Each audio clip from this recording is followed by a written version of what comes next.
स्वागत है आप सभी का आपके अपने YouTube चैनल बीरज स्टडी पॉइंट पर। तो आज की ये वीडियो 6 सेमेस्टर के स्टूडेंट्स के लिए काफ़ी ज़्यादा इंपॉर्टेंट होने वाली है, क्योंकि इस वीडियो में हम बात करने वाले हैं इंग्लिश लाइफ एंड लिटरेचर के बारे में। और जो क्वेश्चन मैं आपको इस वीडियो में बताने वाला हूँ, अगर आपने वो अच्छे से प्रिपेयर कर लिए और जो समरी मैं आपको बताऊंगा वो अच्छे से याद कर ली, तो आपको अपने एग्जाम में वही सेम क्वेश्चंस और वही सेम समरी देखने को मिलेगी। ये मेरी गारंटी है। और अगर आपने मेरी बताई हुई स्टोरी के हिसाब से आंसर्स लिखे तो आपके नंबर बहुत अच्छे आएंगे। एंड एज यू नो, हम अपनी वीडियो में आपको सिर्फ और सिर्फ इंपॉर्टेंट कंटेंट ही पढ़ाते हैं, जो कि एग्जाम के पॉइंट ऑफ व्यू से काफ़ी ज़्यादा इंपॉर्टेंट होता है। बेसिकली जिन टॉपिक से आपके एग्जाम्स में क्वेश्चन पूछे जाते हैं। और इसके साथ ही मैं आपको बता दूं कि ये वीडियो बहुत ही इंपॉर्टेंट होने वाली है, इसलिए इसे बिल्कुल भी स्किप मत करना। तो चलिए शुरू करते हैं। सबसे पहले हम बात करते हैं इस सब्जेक्ट के सिलेबस के बारे में। तो जैसा कि आप देख ही रहे हैं, इस सब्जेक्ट का सिलेबस बहुत छोटा है। इसमें सिर्फ और सिर्फ 3 यूनिट्स हैं, यूनिट 1, यूनिट 2 और यूनिट 3। और हर यूनिट में सिर्फ और सिर्फ एक चैप्टर है। यूनिट 1 में है Tuesdays with Morrie by Mitch Albom. Second unit में जो हमारा सेकेंड चैप्टर है वो है Pather Panchali the song of the road by Bibhuti Bhushan Bandopadhyay. और जो थर्ड यूनिट में सिंगल चैप्टर है उसका नाम है vice and otherwise by Sudha Murthy. अगर हमारे चैनल से ऐसे ही जुड़े रहना है और हमारे चैनल की नोटिफिकेशन या जो भी DU सोल से रिलेटेड इन्फॉर्मेशन है वो एकदम सबसे पहले चाहिए, लेटेस्ट, तो आप हमारे यूट्यूब चैनल को ज्वाइन कर सकते हैं, हमारे टेलीग्राम चैनल को ज्वाइन कर सकते हैं, हमारे व्हाट्सअप चैनल को ज्वाइन कर सकते हैं, और हमारी वेबसाइट से आप अपने सभी सब्जेक्ट्स के नोट्स भी डाउनलोड कर सकते हैं। तो उसके सारे लिंक आपको इस वीडियो में दिखाई दे रही हैं स्क्रीन पे, और हमारे डिस्क्रिप्शन में भी आपको मिल जाएंगे। तो चलिए आगे बढ़ते हैं। तो अब देखते हैं सबसे पहले इस सब्जेक्ट का क्वेश्चन पेपर पैटर्न। तो इस सब्जेक्ट का जो क्वेश्चन पेपर है वो 90 मार्क्स का ही होने वाला है, जिसकी ड्यूरेशन होगी 3 आवर्स की। इसमें पार्ट ए और पार्ट बी दो पार्ट्स होंगे, और दोनों ही पार्ट्स जो हैं वो कंपलसरी होंगे। अब पार्ट ए में हमारे 3 क्वेश्चन होंगे और पार्ट बी में भी हमारे 3 क्वेश्चन होंगे, जिसमें से पार्ट ए के जो 3 क्वेश्चन हैं वो 10 मार्क्स ईच के होंगे और पार्ट बी में 20 मार्क्स ईच के। अब देखिए, पार्ट ए में जो 30 मार्क्स हैं उसमें 3 क्वेश्चन होंगे ईच विथ ऑप्शंस, यानी हर क्वेश्चन में आपको एक ऑप्शन मिलेगा और आपको उन ऑप्शंस में से सिर्फ एक ही क्वेश्चन करना है। और पार्ट बी में जो 3 क्वेश्चन होंगे उनमें भी हर एक में ऑप्शन होगा, जिसमें से भी आपको सिर्फ एक ही क्वेश्चन करना है। बस अंतर इतना है कि पार्ट ए के जो क्वेश्चन होंगे वो 10 मार्क्स ईच के होंगे और पार्ट बी के जो क्वेश्चन होंगे वो 20 मार्क्स ईच के होंगे। तो अब बिना किसी देरी के बढ़ते हैं चैप्टर नंबर 1 की तरफ। तो यूनिट 1 का जो चैप्टर 1 है जिसका नाम है ट्यूजडेज विथ मॉरी, इसे किसने लिखा था? इसे लिखा था मिच एल्बम ने। तो इसके बारे में जानते हैं। देखिए, Tuesdays with Morrie is a memoir written by Mitch Albom. सबसे पहले तो ये जो स्टोरी है ये मेमोयर है, यानी कि जो मिच एल्बम है ये उन्होंने किसी की मेमोरी में लिखी है। अब इन्होंने किसकी मेमोरी में लिखी है? इन्होंने ये अपने एक प्रोफेसर की मेमोरी में लिखी है, जिनका नाम था मॉरिस क्वर्ड्स। अब इनके बारे में लिखी है। तो इसमें क्या होता है स्टोरी में कि जो मिच एल्बम है वो शेयर करते हैं अपने इंपॉर्टेंट लाइफ लेसन्स, जो कि उन्हें किससे सीखने को मिले थे? मौरी से। किस टाइम पे? जब मौरी की लाइफ के कुछ लास्ट मंथ्स चल रहे थे, क्योंकि जो मौरी थे वो ALS से सफ़र कर रहे थे। ये एक सीरियस डिसीज़ होता है जो धीरे धीरे स्लोली आपकी बॉडी को वीक और पैरालाइज कर देता है। तो इस स्टोरी की शुरुआत कब होती है? 1979 में। 1979 में जब मिच क्या करते हैं, ग्रेजुएशन डे होता है मिच का। कौन सी यूनिवर्सिटी में? ब्रैंडीज यूनिवर्सिटी में। तो जो मौर्य होते हैं वो मिच के एकदम फेवरेट टीचर्स होते हैं। क्यों? क्योंकि जो मौर्य होते हैं ना वो बहुत केयरिंग, काइंड और फ्रेंडली होते हैं स्टूडेंट्स के साथ। तो ग्रेजुएशन डे पे जो मिच होते हैं ना वो मौर्य से क्या प्रॉमिस करते हैं कि वो हमेशा उनके साथ टच में रहेंगे। लेकिन वही है, कॉलेज के बाद निकलते ही मिच कैरियर, जॉब, इन सब चीज़ों में फंस जाते हैं और मौरी के साथ अपना कांटेक्ट लूज़ कर देते हैं। उसके कुछ सालों बाद क्या होता है, जो मिच है ना वो अपने घर पे टीवी देख रहे होते हैं, तो उन्हें मौरी का ना एक इंटरव्यू दिखता है टीवी में। जो कौन ले रहे थे? टेड कॉपेल दे रहे थे। तो इस इंटरव्यू में उन्हें क्या पता चलता है कि जो मौरी हैं उन्हें ALS हो गया और वो कुछ टाइम में मरने वाले हैं। लेकिन बात ये होती है मज़े की कि मौरी जो कि मरने वाले हैं और उन्हें पता है कि वो मरने वाले हैं, वो एकदम सीरियसली इल है, लेकिन फिर भी मौरी अपनी लाइफ में काम, पॉजिटिव और इमोशनली स्ट्रांग रहते हैं। गिव अप करने की जगह वो क्या करते हैं कि वो अपनी रेस्ट ऑफ द, जो उनका टाइम बचा है लाइफ का रेस्ट ऑफ द टाइम, उसमें क्या डिसाइड करते हैं कि वो लोगों को सिखाएंगे क्या? लाइफ के बारे में, लव, इमोशन, रिलेशनशिप्स के बारे में सिखाएंगे। तो जो मिच होते हैं ना, वो इस इंटरव्यू को देख के बहुत ज़्यादा इमोशनल हो जाते हैं और क्या डिसाइड करते हैं कि वो वापसी अपने टीचर मौरी से मिलेंगे। अब इसके बाद क्या होता है, मिच उनसे धीरे धीरे मिलने लग जाते हैं और फिर उनका एक रेगुलर इंटरेक्शन बन जाता है। किस दिन? ट्यूसडे के दिन, कि मिच मौरी से ट्यूसडे के दिन मिलेंगे ही मिलेंगे। और ये जो मीटिंग होती है ना, एक स्पेशल क्लासरूम ऑफ लाइफ बन जाती है, जिसमें मौरी जो है मिच को क्या सिखाते हैं, वो इम्पॉर्टेंट चीज़ें सिखाते हैं स्कूल एजुकेशन में जो नहीं सिखाई जाती, वो ऐसे लेसन सिखाते हैं। तो जो मौरी होते हैं ना, वो क्या एक्सप्लेन करते हैं मिच को कि जो मॉडर्न सोसाइटी है वो इंसान को क्या सिखा रही है, पैसे के पीछे भागना, पावर के पीछे भागना, कंपटीशन में फंसे रहना और मटेरियल सक्सेस की तरफ जाना। लेकिन उनके अकॉर्डिंग क्या था, ये सारी चीज़ें लोगों को क्या बनाती हैं, अनहैप्पी बनाती हैं, क्योंकि इन सब चीज़ों में फंसने के बाद वो लाइफ के रियल मीनिंग को भूल जाते हैं। वो क्या मानते थे, वो मानते थे कि लव, काइंडनेस और ह्यूमन रिलेशनशिप्स वेल्थ और स्टेटस से काफ़ी ज़्यादा ऊपर है, काफ़ी ज़्यादा आगे हैं। अब उनकी कन्वर्सेशन के टाइम पे क्या होता है, मौरी जो है वो इमोशंस के बारे में बात करते हैं। वो बात करते हैं कि कैसे पीपल वो अपने फीलिंग्स जैसे कि सैडनेस, पेन, ग्रीफ, इन सब चीज़ों से डरते हैं, जबकि ये उनकी लाइफ का एक नेचुरल पार्ट है। तो इंस्टीड ऑफ हाइडिंग इमोशंस, मतलब कि अपने ऐसे इमोशंस, अपनी वीक पार्ट को छुपाने की बजाय हमें उन चीज़ों को फुल्ली फील करना चाहिए और उन चीज़ों को फील करके उनसे पीसफुली आगे बढ़ना चाहिए, ना कि उन्हीं चीज़ों में फंसे रहना चाहिए। यानी कि पास्ट में फंसे रहने के बजाय हमें अपनी ज़िंदगी में आगे बढ़ना चाहिए। जो मौरी हैं वो इस डेथ के बारे में भी बहुत ओपनली बात करते हैं मिथ से। वो कहते हैं कि जब लोग डेथ को एक्सेप्ट कर लेते हैं ना, तो वो समझ जाते हैं कि असलियत में जीना किसे कहते हैं। वो कहते हैं कि लाइफ बहुत शॉर्ट है और पीपल को उसमें अपने हर मोमेंट की वैल्यू रखनी चाहिए और ऑनेस्टली और मीनिंगफुली जीना चाहिए। वो मानते हैं कि लोगों को डेथ से डरना नहीं चाहिए, बल्कि अपनी ज़िंदगी को प्यार, डिग्निटी और कंपैशन से जीना चाहिए, ताकि वो डेथ को एक्सेप्ट कर सकें। अब अब इसी स्टोरी में वो एक और इम्पॉर्टेंट लेसन देते हैं मिच को, किसके बारे में, फैमिली और रिलेशनशिप के बारे में। मौरी बताते हैं कि फैमिली उन्हें सपोर्ट देती है, सेफ्टी देती है, केयर देती है, लव देती है। कब? उनके डिफ़िकल्ट टाइम में। विदाउट, अगर उनके पास कोई स्ट्रॉन्ग रिलेशनशिप नहीं होगी तो उनकी लाइफ बहुत लोनली, बहुत अकेलेपन और बहुत खालीपन से बीतेगी। तो वो कहते हैं कि जो असली हैप्पीनेस है वो सिर्फ मनी से नहीं आती, वो रिलेशनशिप्स और फैमिली से आती हैं। मौरी जो है ना, वो एजिंग के बारे में, यानी बूढ़े होने के बारे में भी बहुत ओपनली बात करते हैं कि कैसे जो सोसाइटी का ऑब्सेशन है यूथ और ब्यूटी के साथ, कि भाई हम अच्छे दिखें एकदम और जवान से दिखें, उनके अकॉर्डिंग जो ओल्ड होना है ना, मतलब बूढ़ा होना एक नेचुरल फेनोमेना है और उससे हमें डरना नहीं चाहिए, बल्कि अपनी लाइफ के हर स्टेज को नई लर्निंग्स और नई विजडम के साथ जीना चाहिए। वो कहते हैं कि एजिंग इज़ नेचुरल और every stage brings new wisdom, मतलब कि अपने हर स्टेज में हमें कुछ ना कुछ सीखने को मिलता है। तो ये जो बुक है ना, ये और क्या डिस्कस करती है, मैरिज और फॉरगिवनेस, कि मौरी बताते हैं कि कैसे एक सक्सेसफुल मैरिज के लिए हमें ट्रस्ट चाहिए, रिस्पेक्ट चाहिए, कम्युनिकेशन चाहिए, अंडरस्टैंडिंग चाहिए। वो लोगों को ये भी एडवाइस करते हैं कि दूसरों को फॉरगिव करें और क्योंकि अगर हम उन्हें फॉरगिव नहीं करेंगे तो सिर्फ और सिर्फ एंगर और रिग्रेट ही होगा और उसकी वजह से सिर्फ पेन और सफरिंग होगा। तो अब धीरे धीरे क्या है, मौरी की जो इलनेस होती है ना, वो और ज़्यादा बिगड़ने लग जाती है। उनकी जो बॉडी होती है वो और ज़्यादा वीक होने लग जाती है, लेकिन उनका माइंड और उनकी स्पिरिट अभी भी स्ट्रांग रहती है।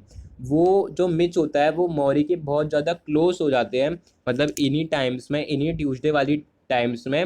और उनकी वजह से, मौरी की वजह से, जो मिच होता है उनका ज़िंदगी के बारे में जो थिंकिंग होती है वो बहुत ज़्यादा चेंज हो जाती है। वो रियलाइज़ करते हैं कि वो सिर्फ और सिर्फ काम, सक्सेस के लिए जी रहे थे, मनी के लिए जी रहे थे, बिना किसी ट्रू हैप्पीनेस के। अब उनकी लास्ट मीटिंग्स में ना, कुछ लास्ट मीटिंग्स में जो मौरी हैं वो डिस्क्राइब करते हैं कि उनके हिसाब से एक परफेक्ट डे क्या है।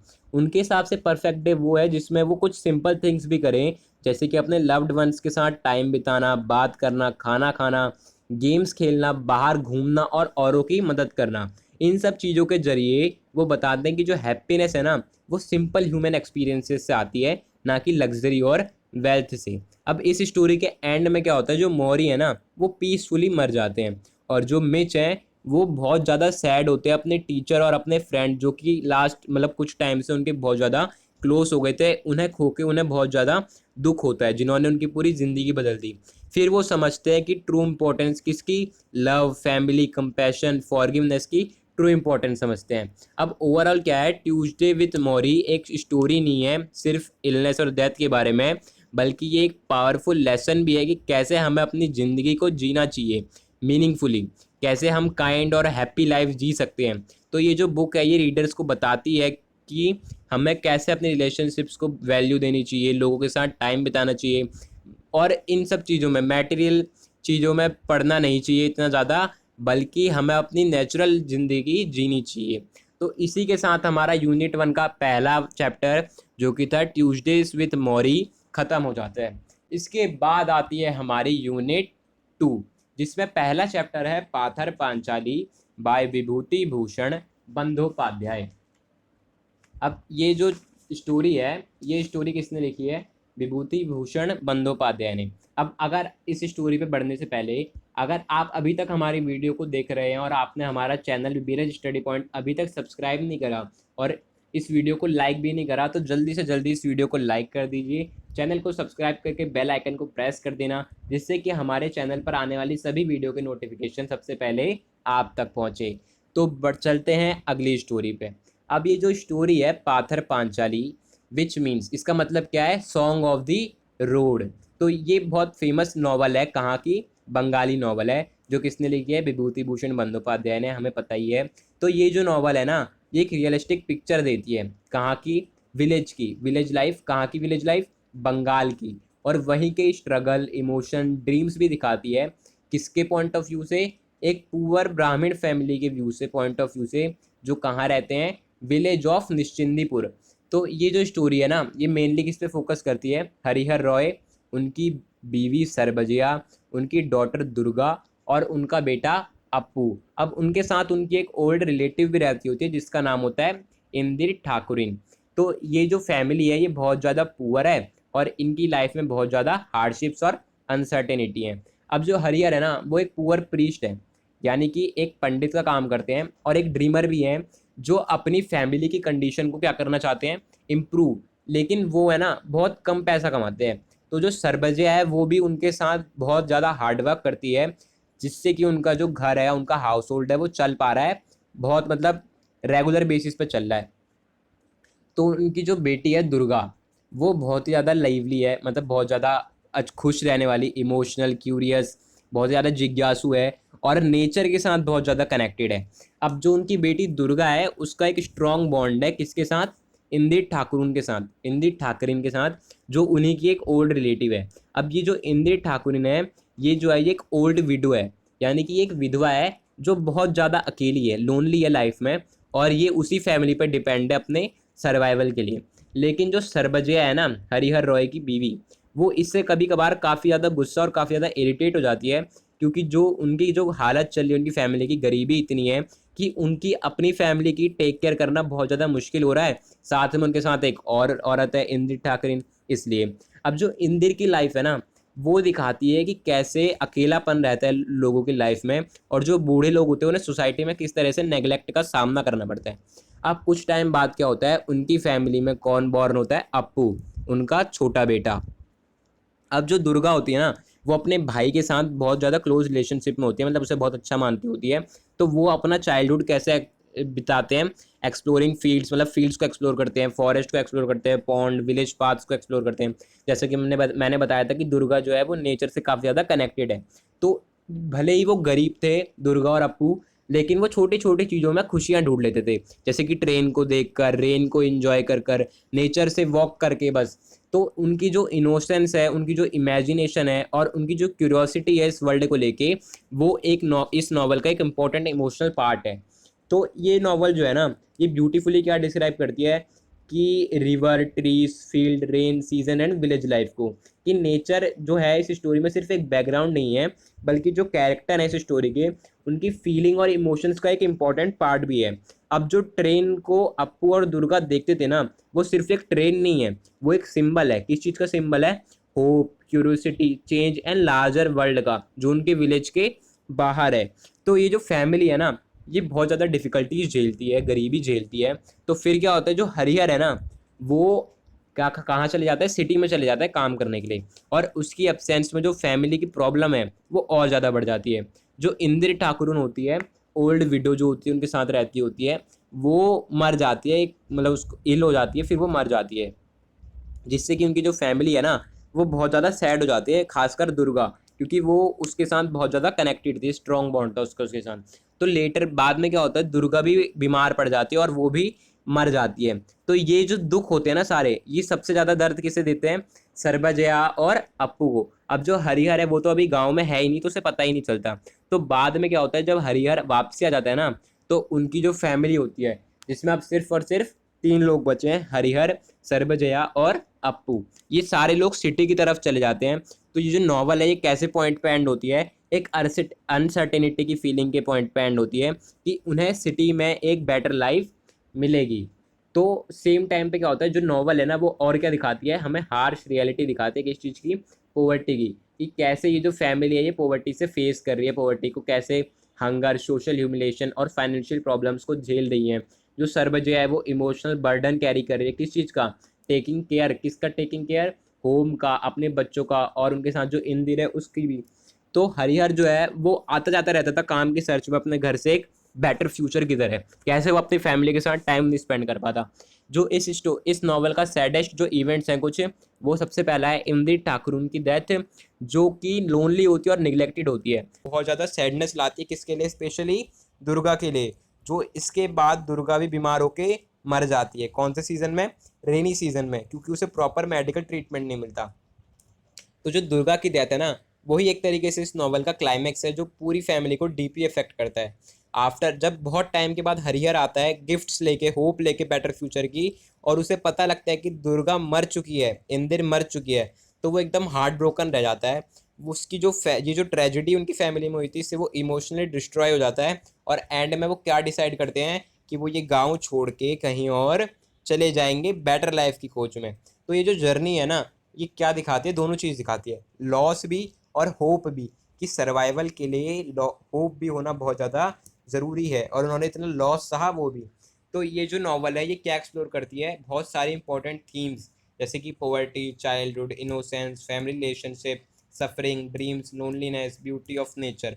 जो ऑथर है ना वो ह्यूमन इमोशंस को प्रेजेंट करता है बहुत ज़्यादा रियलिस्टिक और सिंपैथेटिक वे में, विदाउट एग्जीग्रेशन, मतलब बड़ा चढ़ा के बताने की बजाय वो एकदम रियलिस्टिक अप्रोच रखता है इस कहानी के प्रति, कि एकदम सही सही कहानी बताता है। तो ये जो नॉवल है ना, ये यूनिवर्सल ट्रूथ बताती है, किसके बारे में, ह्यूमन स्ट्रगल, पेशेंस और स्ट्रेंथ के बारे में। तो जो ओवरऑल पाथर पंचाली है वो एक पावरफुल नॉवल है, किसके बारे में, रूरल लाइफ और रियलिज्म के बारे में। ये दिखाती है डिग्निटी, पेन, इमोशंस, किसका, ऑर्डिनरी पीपल का, जो डिफ़िकल्ट कंडीशंस में रह रहे हैं। और ये नॉवल ये भी दिखाती है कि कैसे पॉवर्टी में रहने के बावजूद भी पीपल ड्रीम, होप और लव को खोजते रहते हैं। उनकी हैप्पीनेस की लेकर जो सर्च है वो कभी ख़त्म नहीं होती।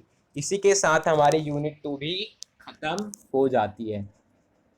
तो अब है यूनिट 3, जिसका चैप्टर है वाइस एंड अदरवाइज। तो इससे पहले कि हम अपने यूनिट पर बढ़ें, तो अगर आपको इसी वीडियो की प्रॉपर समरी, इन चैप्टर्स की प्रॉपर समरी और नोट्स चाहिए, तो उनका लिंक भी आपको इस वीडियो के डिस्क्रिप्शन बॉक्स में मिल जाएगा। उस लिंक को क्लिक करके आप इस चैप्टर के, इस सब्जेक्ट के नोट्स को ईजीली डाउनलोड कर सकते हैं। तो इस वीडियो को देखने के बाद आप एक बारी नोट्स को भी ज़रूर देखना, उसमें आपको इस चैप्टर, इस सब्जेक्ट रिलेटेड इंपॉर्टेंट क्वेश्चन भी मिल जाएंगे। तो वीडियो में आगे बढ़ने से पहले मैं आपसे एक रिक्वेस्ट करना चाहूँगा कि जैसे आपका एग्ज़ाम ख़त्म होते हैं उसके बाद आप इस वीडियो पर दोबारा आया कीजिए और अपना फीडबैक ज़रूर शेयर कीजिएगा कि आपको हमारी इस एनिमेशन वीडियो से कितनी हेल्प मिली, और हमारे बताए गए क्वेश्चंस में थे कितने क्वेश्चन आपको आपका एग्ज़ाम में एग्जैक्टली देखने को मिले। तो आप हमें कमेंट सेक्शन में बताया कीजिए कि जैसे ही आपका ये एग्ज़ाम ख़त्म हो उसके बाद आपको क्या करना है। जैसे आप गेट से बाहर निकलते हो या फिर ट्रैवल करते हो मेट्रो में, रिक्शे में, बस में, ऑटो में, आप क्या कीजिए, इस वीडियो को दोबारा ओपन कीजिएगा और एक छोटा सा कमेंट जरूर कीजिएगा कि आपको हमारी इस एनिमेशन वीडियो से कितनी हेल्प मिली और कितने क्वेश्चन आए एग्जैक्टली जो हमने आपको बताया, क्योंकि आपका ये छोटा सा फीडबैक हमारे लिए बहुत ही ज़्यादा वैल्यूएबल होता है। और आपके यही छोटे छोटे फीडबैक हमें आगे की वीडियोस बनाने के लिए काफ़ी ज़्यादा मोटिवेट करते हैं। और इसके साथ ही अभी आपको क्या करना है, वीडियो को पॉज करना है और आप एग्ज़ाम से कितने दिन पहले ये वीडियो देख रहे हैं वो कमेंट सेक्शन में ज़रूर बताना।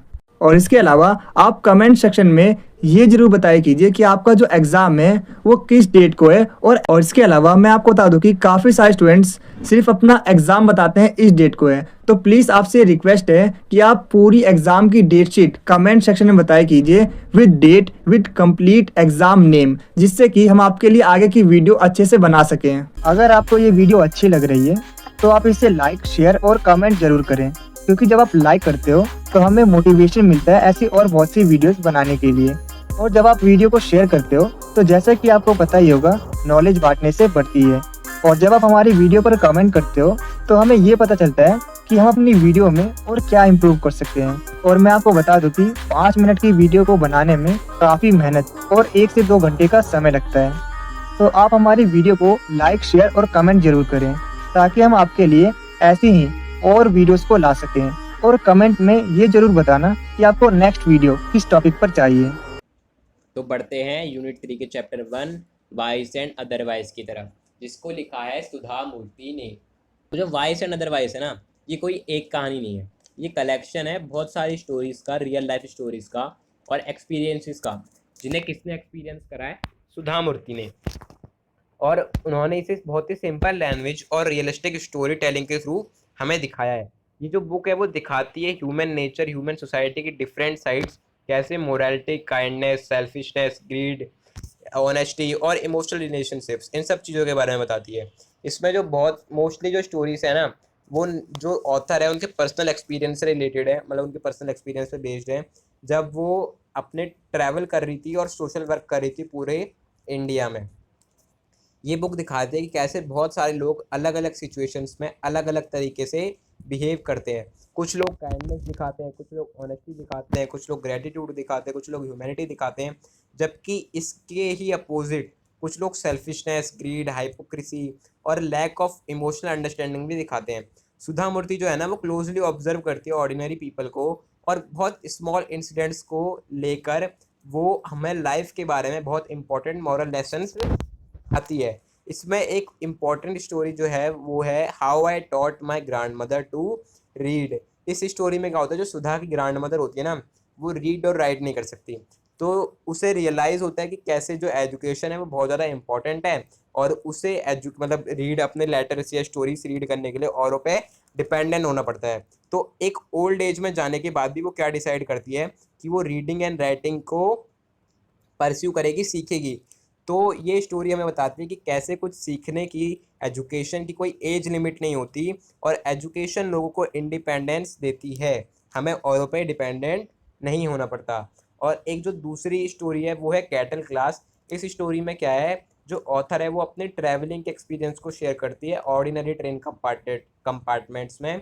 थ्रू इस एक्सपीरियंस के ज़रिए सुधा मूर्ति क्या एक्सप्लेन करती है, हमारी लाइफ में सिंप्लिसिटी की इम्पोर्टेंस। वो ऐसे लोगों को क्रिटिसाइज़ करती है जो लोग औरों को जज करते हैं उनकी मनी, अपीयरेंस और सोशल स्टेटस से। अब एक और स्टोरी है जिसका नाम है 3000 स्टिचेस, जिसमें ऑथर ऐसी औरतों के बारे में बात करती है जिनके साथ उन्होंने काम करा था, जो सोशली मार्जिनलाइज्ड औरत हैं।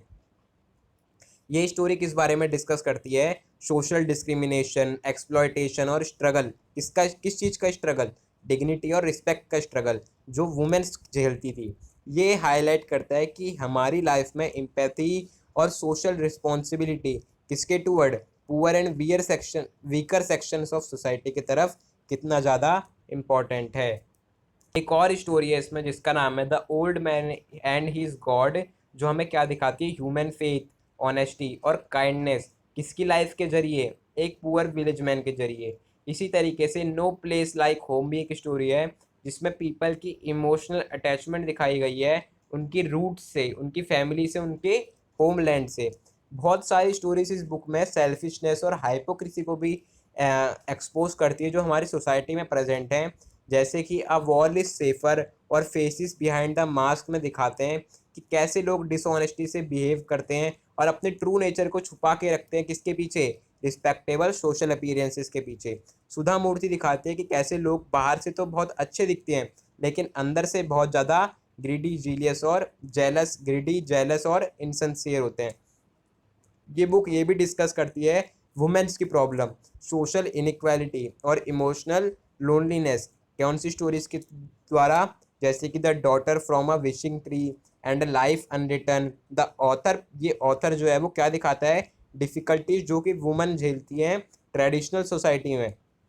ये प्रॉब्लम क्या है, lack of freedom, emotional suffering, unequal treatment. और सेम टाइम पे जो बुक है वो बहुत सारे इंस्पायरिंग एग्जाम्पल भी सेट करती है किस चीज़ के, काइंडनेस और ग्रेटिट्यूड के। जैसे कि स्टोरीज कौन सी, हार्टफेल्ट थैंक्स टू 50 रुपीज़ दिखाती है कि कैसे एक छोटा काइंडनेस का एक्ट भी किसी की लाइफ को बहुत ज़्यादा डीपली इफेक्ट कर सकता है, चेंज कर सकता है। सुधा बताती है कि कैसे ट्रू ह्यूमैनिटी जो है ना वो कंपैशन, ऑनेस्टी और सिंप्लिसिटी में पाई जाती है, बजाय कि वेल्थ और सोशल पोजीशन के। इस पूरी बुक में जो ऑथर है वो सिंपल और डायरेक्ट राइटिंग स्टाइल का यूज़ करती है। वो किसी को भी डायरेक्टली ज्ञान नहीं देती, किसी को भी डायरेक्टली लेक्चर नहीं देती, बल्कि वो लोगों को कहानियाँ देती है, रियल लाइफ सिचुएशंस देती है ह्यूमन बिहेवियर के, और लोगों को खुद ही उसे पढ़ के जो सीखना है वो सीख लेते हैं। ये स्टोरी दिखाती है वाइज भी और अदरवाइज भी, मतलब कि ह्यूमन नेचर का वाइज साइड भी और दूसरी साइड भी ह्यूमन नेचर की। इसीलिए इस बुक का नाम क्या है, वाइज एंड अदरवाइज। ओवरऑल जो वाइज एंड अदरवाइज है वो एक रियलिस्टिक पिक्चर सेट करती है इंडियन सोसाइटी और ह्यूमन साइकोलॉजी का। ये बुक दिखाती है इंपॉर्टेंट वैल्यूज, सिखाती है, ये बुक सिखाती है इंपॉर्टेंट वैल्यूज जैसे कि kindness, humility, honesty, education, empathy, forgiveness और सोशल रिस्पॉन्सिबिलिटी। इस पूरी बुक में जो सिंपल स्टोरीज हैं वो एवरीडे इंसिडेंट्स हैं। सुधा मूर्ति क्या इनकरेज करती है रीडर्स को कि वो और ज़्यादा केयरिंग, अंडरस्टैंडिंग और मोरली रिस्पॉन्सिबल ह्यूमन बीइंग बने। ये बुक सिखाती है इंपॉर्टेंट वैल्यूज़ कौन सी, आपको अब तक तो पता चल ही गया होगा, जैसे कि kindness, humanity, honesty, education, empathy, forgiveness और सोशल रिस्पॉन्सिबिलिटी। और कैसे हमें हाइपोक्राइट नहीं होना चाहिए, हमें मुंह पे एकदम अच्छा और पीठ पीछे जेलस नहीं होना चाहिए, किसी से ग्रीडी नहीं होना चाहिए, इनसिंसियर नहीं होना चाहिए। ये सारी चीज़ें हमें ये स्टोरी सिखाती है। इसी के साथ हमारी 3rd यूनिट का पहला चैप्टर भी ख़त्म हो गया। अगर आपको ये वीडियो अच्छी लग रही हो तो इसे लाइक, कमेंट और शेयर ज़रूर करना। और आगे हम पढ़ेंगे इस चैप्टर के, इस सब्जेक्ट के इम्पोर्टेंट नोट्स। तो तब तक इस वीडियो को लाइक करें, चैनल को सब्सक्राइब करें, वीडियो पर कमेंट करके हमें बताते रहें कि आपको इस वीडियो में क्या अच्छा लगा और अगली वीडियो आप किस सब्जेक्ट पर चाहेंगे। तो बढ़ते हैं इम्पोर्टेंट नोट्स की तरफ। अगर आपको इस सब्जेक्ट के बेस्ट नोट्स चाहिए जिसमें यूनिट वाइज सभी चैप्टर की समरी हो और साथ ही साथ इम्पॉर्टेंट क्वेश्चन आंसर्स भी हों, तो आप इस पीडीएफ नोट्स को डाउनलोड कर सकते हैं। इसका लिंक मैंने आपको इस वीडियो के डिस्क्रिप्शन बॉक्स में प्रोवाइड कर दिया है। लिंक पर क्लिक करके आप इस पीडीएफ नोट्स को डाउनलोड कर सकते हैं, जिसमें मैंने बहुत मेहनत करके हर एक चैप्टर की बेस्ट एक्सप्लेनेशन के साथ हर एक चैप्टर की समरी करा रखी है। और साथ ही साथ इस सब्जेक्ट के आपको एग्ज़ाम में जो क्वेश्चन आते हैं उन्हें भी करा रखा है। तो आप वीडियो देखने के बाद नोट्स को ज़रूर पढ़ना। लिंक मैंने इस वीडियो के डिस्क्रिप्शन बॉक्स में प्रोवाइड कर दिया है। Go and download PDF notes. Thank for watching this video. आज की वीडियो में बस इतना ही, मिलते हैं आपसे अगली वीडियो में। और कमेंट में ज़रूर बताना कि आपको ये वीडियो कैसी लगी, एंड एग्ज़ाम देने के बाद वापस इस वीडियो पर आकर अपना फीडबैक ज़रूर देना कि आपको हमारी इस वीडियो से एग्ज़ाम में कितनी हेल्प मिली और हमारे नोट से इस एग्ज़ाम में कितनी हेल्प मिली, और अगली वीडियो किस टॉपिक पर हो, कौन से सब्जेक्ट की। Thank you.